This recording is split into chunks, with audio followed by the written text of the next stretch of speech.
Bismillahirrahmanirrahim. Assalamualaikum warahmatullahi wabarakatuh.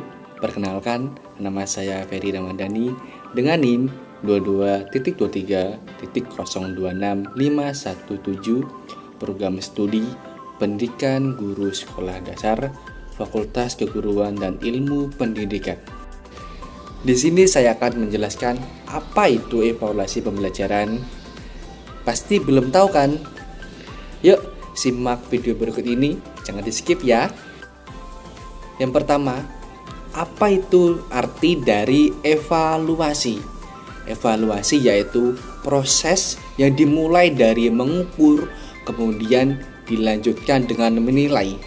Atau juga evaluasi adalah proses sistematis untuk mengumpulkan dan menganalisis informasi untuk menentukan sejauh mana tujuan tertentu telah tercapai. Di dalam evaluasi terdapat penilaian atau asesmen, dan di dalam penilaian terdapat pengukuran. Jadi, evaluasi lebih luas karena mencakup penilaian dan pengukuran. Dan itu arti dari evaluasi. Dan apa arti dari evaluasi pembelajaran? Evaluasi pembelajaran adalah upaya sistematis dan terencana yang dilakukan untuk mengetahui tercapai tidaknya tujuan pembelajaran. Dan selanjutnya yaitu ada fungsi evaluasi pembelajaran, yaitu ada 4 fungsi. Yang pertama adalah fungsi penilaian.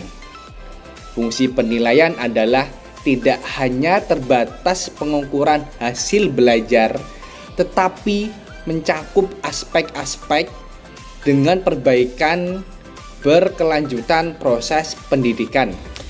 Dan yang kedua, fungsi diagnostik, yaitu memiliki peran dalam meningkatkan proses pembelajaran dengan mengidentifikasi kelemahan dan kekuatan siswa.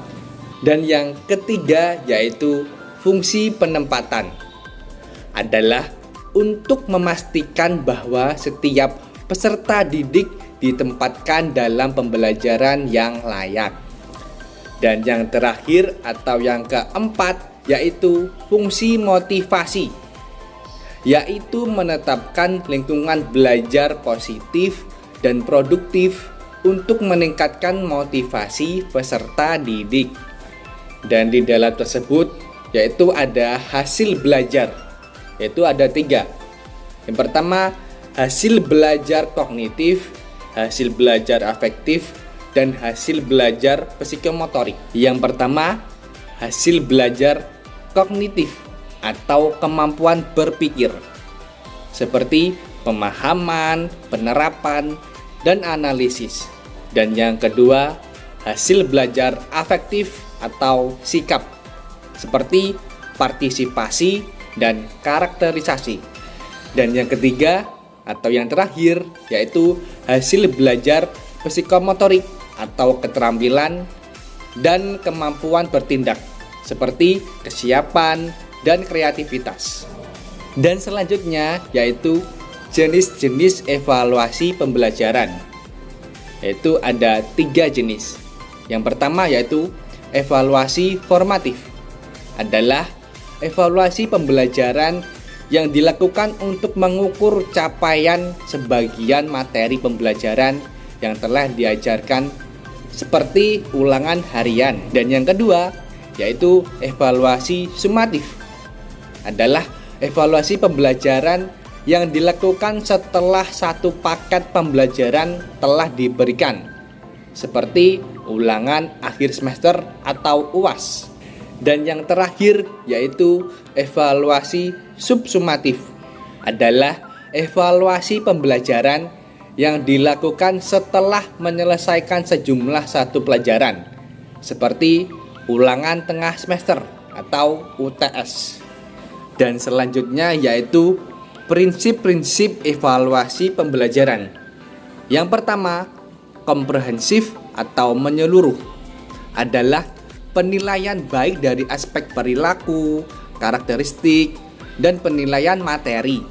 Yang kedua, yaitu continue atau berkesinambungan, adalah memberikan gambaran yang lebih akurat tentang perubahan perilaku yang dicapai peserta didik saat pembelajaran. Dan yang ketiga yaitu objektif atau adil dan tidak pilih kasih, adalah memberikan penilaian apa adanya terhadap perilaku hasil belajar yang diperoleh peserta didik saat pembelajaran. Dan yang terakhir atau keempat yaitu akomodatif, adalah perilaku tersebut harus dirancang untuk dapat merancang pengukur terhadap semua karakteristik peserta didik yang berbeda-beda satu sama lain, menyebabkan perbedaan model penilaian pembelajaran. Selanjutnya yaitu pengukuran dan penilaian. Pengukuran atau mengukur adalah membandingkan keadaan suatu objek menggunakan standar atau ukuran tertentu yang telah disepakati. Pengukuran akan menghasilkan angka yang disebut dengan skor. Dan penilaian adalah upaya untuk melakukan menerjemahkan hasil pengukuran. Singkatnya atau contohnya yaitu skor adalah menggunakan nomor seperti mendapatkan skor 80, 70, dan lain-lain. Dan nilai mendapatkan huruf atau kata-kata seperti mendapatkan nilai A-, B+, dan lain-lain. Selanjutnya yaitu aspek-aspek pengukuran hasil belajar. Yang pertama yaitu C1 atau kognitif 1, yaitu kemampuan mengingat.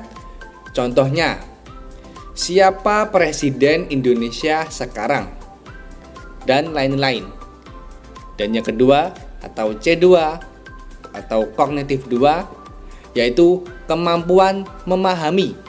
Contohnya, apa itu matahari dan lain-lain. Dan selanjutnya yaitu C3 atau kognitif 3, yaitu penerapan.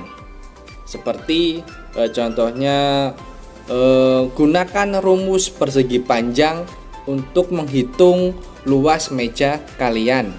Selanjutnya yaitu C4 atau kognitif 4, yaitu analisis. Contohnya analisis perbedaan antara hewan mamalia dan reptil. Dan selanjutnya yaitu C5 atau kognitif 5, yaitu kemampuan evaluasi. Contohnya apa pendapatmu tentang pentingnya menjaga kebersihan lingkungan. Dan yang terakhir yaitu C6 atau kognitif 6, yaitu kemampuan menciptakan. Contohnya, buatlah rencana sederhana untuk mengurangi sampah di sekolah dan lain-lain. Dan selanjutnya yaitu ada instrumen pengukuran, yaitu terdapat 2. Yang pertama, tes dan non-tes. Di dalam tes yaitu terdapat 2 aspek. Yang pertama, aspek kognitif dan aspek psikomotorik. Di aspek kognitif terdapat tertulis dan tes lisan. Dan di aspek psikomotorik yaitu praktek atau keterampilan. Semuanya itu jawabannya benar atau salah. Dan di non-tes yaitu ada aspek afektif, berisi observasi, wawancara, angket, dokumentasi, dan jurnal. Semuanya itu jawabannya benar semua, tidak ada yang salah. Ya, tidak seperti yang di tes itu jawabannya ada yang salah. Nah, kalian sudah paham kan apa itu evaluasi pembelajaran dan apa-apa saja yang ada di dalamnya? Itu tadi ada instrumen pengukuran, jenis-jenis evaluasi pembelajaran, dan lain-lain. Mungkin itu saja penjelasan dari saya, Ferry Ramadhani. Sekian, wassalamualaikum warahmatullahi wabarakatuh.